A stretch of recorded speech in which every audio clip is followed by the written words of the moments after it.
Hey, it's Dr. Amanda with Straightsmile Solutions, straightsmilesolutions.com. Let's talk about some legal issues that can come when you treat a patient with facial piercings. I know I'm getting into some really strange questions. Um, I got this question today, and I have some content already made about tongue piercing. I don't treat patients with tongue piercing. I don't care about tongue piercing. I mean, it's dumb. It's really dumb.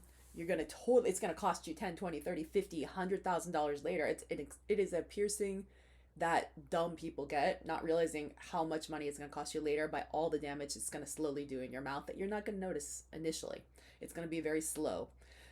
So check out that piece of content. I think it's called tongue piercing or just piercing or something like that. In my YouTube channel, you can look it up. I'm not going to go into that. We're talking specifically today about spider bite piercings. And if you didn't know what a spider bite piercing was, I didn't either. It's a lip piercing. Let me show you where it is. Spider bite piercings. They're like under the lip. So the back side goes inside the mouth. And it doesn't matter if you have a flat back or not.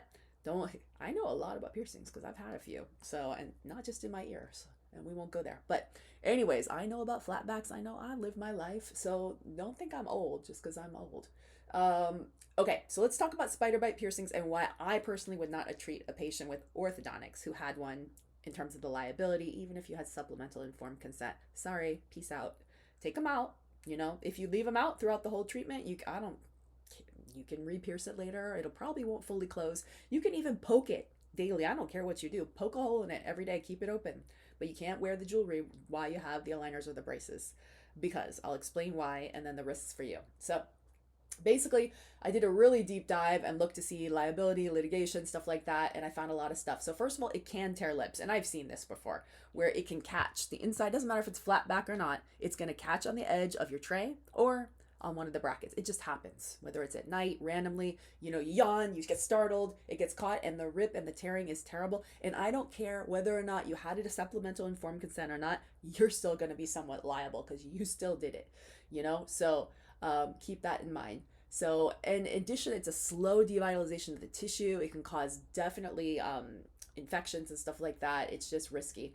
So whether you use a flat back or a labre stud, metal disc, whatever, it can snag, it can catch on the wire, on the tray when you speak, yawn, or laugh. It can also embed, you can have macro trauma or tearing micro trauma, which is issues that happen under the skin. You can have devitalization, of course, of teeth anytime it hits, because spider bite piercings sit directly over the roots of the lower incisors.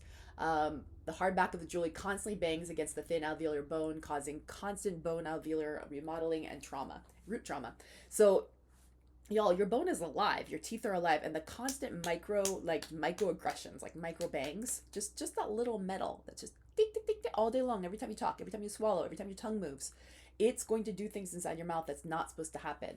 And I'd say these piercings haven't been super popular for a long time, so we don't have a lot of studies. So look, your insurance is not going to pay for all the damage it's going to do. So unless you're like ridiculously wealthy, don't do this. That's just dumb. And I don't think most people that get these piercings are ridiculously wealthy.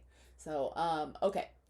What else? Liability, informed consent. They said definitely you'd have to have informed consent. I'm not writing that. I have a lot of informed consents, but this is just dumb. I personally just wouldn't take it.